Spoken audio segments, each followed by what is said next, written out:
It's time for DJ Rocky's Secret Files.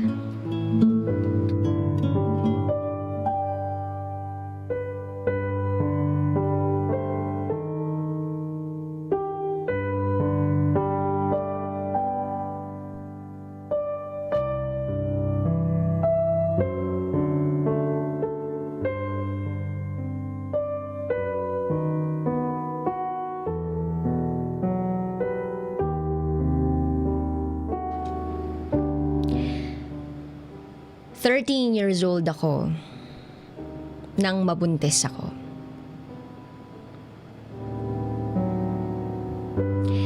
Sabi nila, walang pinipiling edad ang pagiging nanay. Itago niyo ako sa pangalang Marife. Isa po akong dalagang ina. Oo, tama ang narinig ninyo.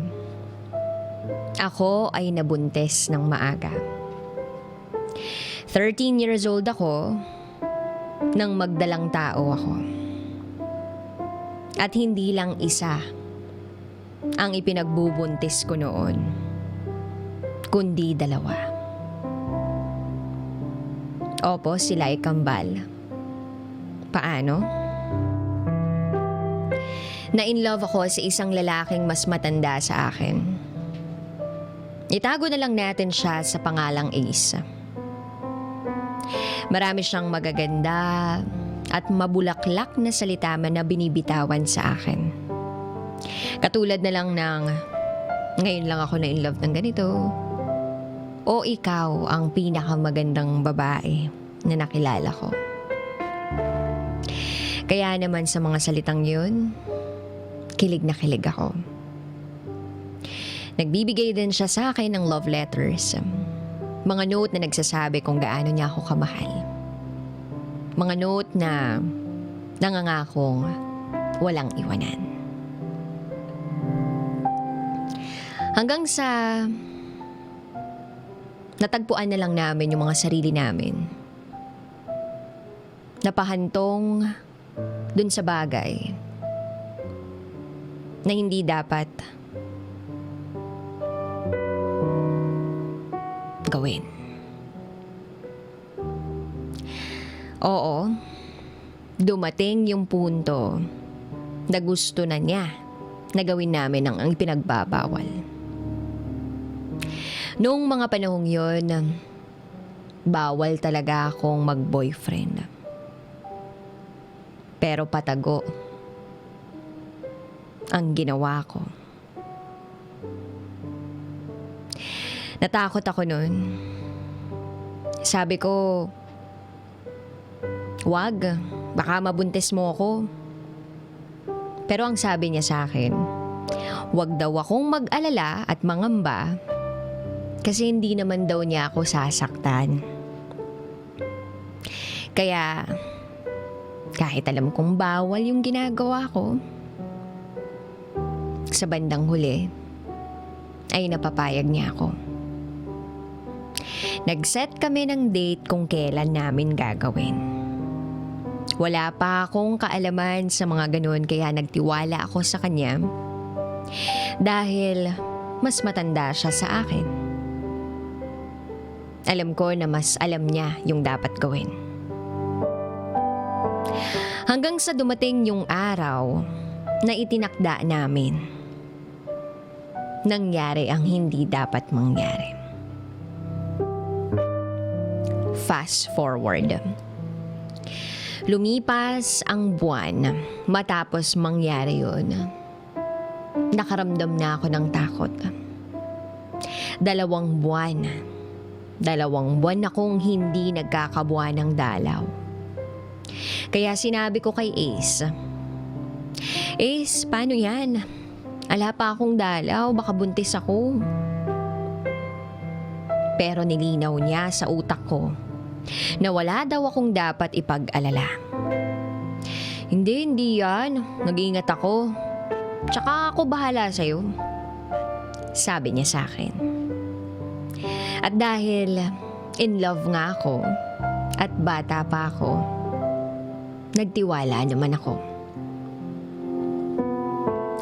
June 2017. Napapansin nila sa bahay na namumutla ako. As in ang puti ko, tapos ang payat-payat ko. Nag-alala yung mga tito ko noon, kaya sinabi nila kay mama na ipa-check up na raw ako. At ayun na nga, nagpa-check up kami ni mama. Akala nila meron akong ulcer. Pero pagtingin sa bandang puson ko, may kumikislot na bata. At ang nakakagulat pa, pagdating sa kanang bahagi ng puson ko, ay may isa pa. Kambal. Buntis ako. Hindi ko alam kung anong magiging reaksyon ko noon. Natulala ako. Yung itsura ng mama ko, hindi rin maipinta sa mukha niya. Dahil nagulgulat siya sa mga nangyayari. Umuwi kami ni mama na umiiyak. At ngayon ko lang nakita yung mama ko na umiiyak ng ganun. Nang malaman ni papa ang nangyari sa akin, hindi rin niya mapigilan ng kanyang emosyon. At ang masakit pa dito, simula noon, hindi na ako kinausap ni Ace. Nawalan kami ng communication. Nawala siya ng parang bula. Galit na galit yung tatay ko. Habang ako, naaawa sa sarili ko. Iyak ng iyak. Bata nga ako, broken-hearted pa. Pero kinakailangan kong magpakatatag. Dahil may isang pagsubok na dapat kaming harapin. Biglang nagkakomplikasyon ang kambal ko. At unti-unti kong nakikita ang naidulot na problema ni Ace. From Bulacan, dinala ako dito sa Manila ni na papa at mama para sa pagpapacheck up ko buwan-buwan. Matututukan ako ng doktor. At natatakot ang mama ko na baka ipagsawalang bahala ako sa simpleng ospital at baka ikamatay ko pa. Dito nagsimula ang pakikibaka naming mag-ina para maisalba ang buhay ng isa't isa. Imagine, nagkukommute ako kasama ng tita ko for my check-up. Hindi biro yung ginagastos ko buwan-buwan. At nakita ko rin kung paano nagsakripisyo ang mama ko at papa ko para sa akin, para sa amin, ng mga bata. Nagdoble kayod sila para may ipanggastos sa akin. Nakita ko rin na hindi sapat yung kinikita nila, kaya nagkanda baon-baon kami sa utang para lang may pangpa-check up ako sa Maynila. Naranasan ko rin mag-LRT, makipagsiksikan sa maraming tao. Naawa ko sa kondisyon ko. Noong mga panahon na yun, akap-akap ko yung tummy ko kasi baka masangga siya ng mga pasaherong nagkukumahog at walang patawad para lang makasakay. At kapag tumitingin ako sa paligid, naiinggit rin ako minsan sa mga nanay na doon nagpapacheck up. Kasi nandoon yung mga asawa nila o yung partner nila. Samantalang ako, walang katuwang. Iniwan at pinabayaan. Pero sa awa ng Diyos, hindi niya kami pinababayaan mga anak ko. At masaya na ako doon. Fast forward ulit tayo. November 3, 2017. Umuwi ako ng Bulacan. Kalalabas ko lang noon sa OB ward kasi na-admit ako for early contractions. Sa madaling salita, gusto nang lumabas ng kambal ko. 7 months pa lang sila noon.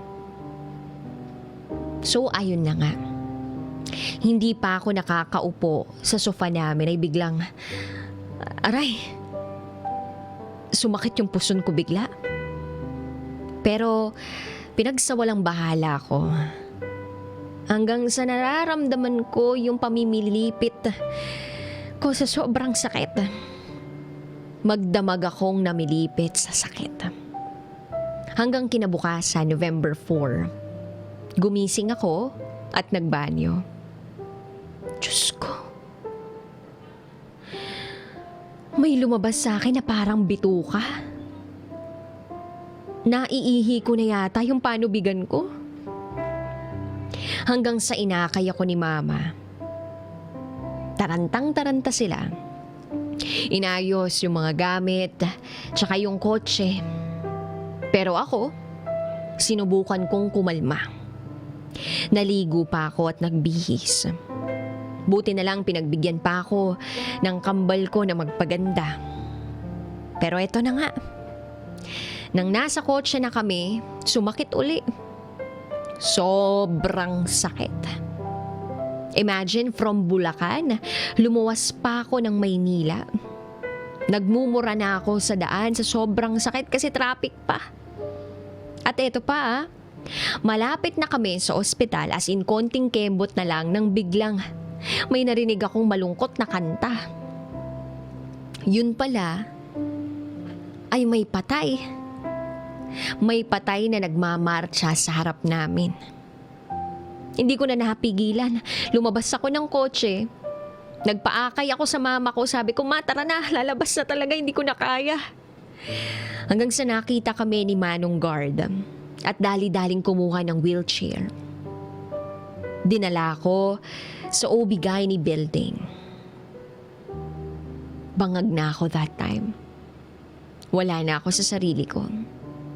Para bang pakiramdam ko, mamamatay na ako. Pero ang sabi ko sa sarili ko, kaya ko to. At kakayanin ko to para sa mga anak ko. Hanggang sa kinuusap ako ng doktor, hindi ko siya naiintindihan. May pinapipirma sa akin, hindi ko alam kung ano yun. Yun pala, para sa incubator ng mga baby ko, yung pinapirma sa akin. Dahil nga premature. Hanggang sa nasesaryan ako. Kaya ko siyang inormal. Pero yung isa kong baby ay suhi. Hanggang sa narinig ko yung iyak nilang dalawa. At 1 minuto lang ang pagitan nila. Masayang masaya ako sa mga oras na yun. Pero yun pala, nag 50-50 ako. Ang dami daw dugo na nawala sa akin. Hanggang sa nagising na lang akong bigla. Nasa ward na pala ako. Excited na akong makita ang kambal ko. Kaya agad akong pumunta sa nursery. At pagkakita ko sa kanila, doon nadurog yung puso ko. Kasi sobrang papayat nila. Ang liliit ng mga daliri. At ang liliit ng mga katawan. Ang sukat, braso nyo. From elbow to your wrist. Ganyan lang sila kalaki noon. Umiiyak ako at nagdarasal. Napalakasin palalo yung mga anak ko. Hanggang sa nag-breastfeed ako. Daig ko pa yung mga kananay ko doon na ang lalaki ng boobs pero walang silbi. Wala man lang gatas. Kaya thankful ako na kahit cute size lang yung akin, maraming laman na gatas. Kumbaga ang tawag nila dito, liquid gold. At nagpapasalamat ako sa Diyos dahil ibinigay niya sa akin yun. Pero hindi nagtagal tong pagbe-breastfeed ko. Nakauwi na kami sa Bulacan after 1.5 months. Hindi ko na kayang magpa-breastfeed. Yung gatas nila na nasa maliit ng lata, nagkakahalaga ng almost 2,000 pesos. Kasi nga, prime.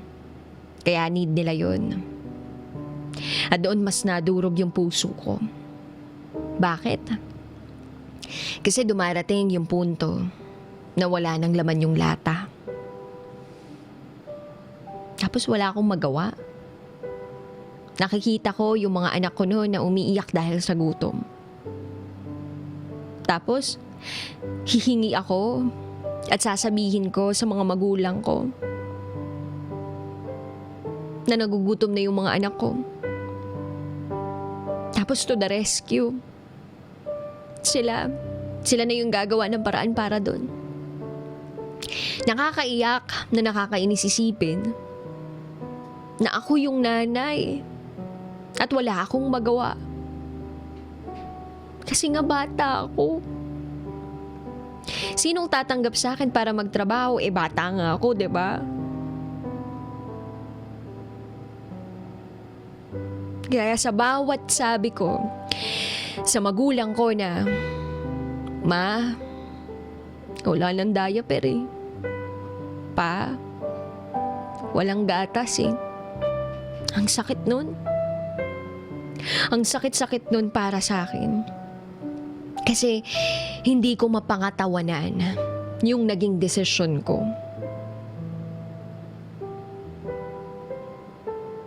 Ako yung nagkaproblema. At yung mga magulang ko yung sumalo sa problema ko. Kaya nagpapasalamat ako sa kanila. Kasi kahit nagalit sila sa akin, tinanggap pa rin nila ako ng buong buo. At kahit iniwan ako ng taong pinagkatiwalaan ko, hindi pa rin nagbago yung pagmamahal nila sa akin. Kaya sabi ko sa sarili ko, makakapagtapos ako ng pag-aaral at mabibigyan ko ng magandang buhay yung mga anak ko. At hindi ko na papoproblemahin yung mga magulang ko sa mga gastusin ko. Sa ngayon, kasalukuyan akong nag-aaral dito sa Bulacan at tinutupad yung pangarap ko. Kaya sa mga teenager ngayon na merong boyfriend o di kaya naman girlfriend, huwag maging mapusok at huwag kayong maglihim sa mga magulang ninyo. Kasi sila lang yung kakapitan ninyo sa oras ng saya at pighati. Huwag maging mapusok dahil nasa huli ang pagsisisi. Pinagpepiestahan ako ngayon ng mga chismosong kapitbahay namin. Sanay ako doon. Sa inyong mga nakikinig, huwag niyo akong tularan. Kasi ako'y nagkaanak ng maaga.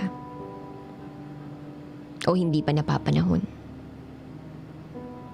Everything happens for a reason. Pero tandaan mo na meron kang choice. Ikaw ang gagawa ng buhay mo. Ikaw ang gumagawa ng paraan para gumanda ang kinabukasan mo. Muli, ako si Marife at ito ang aking secret vow.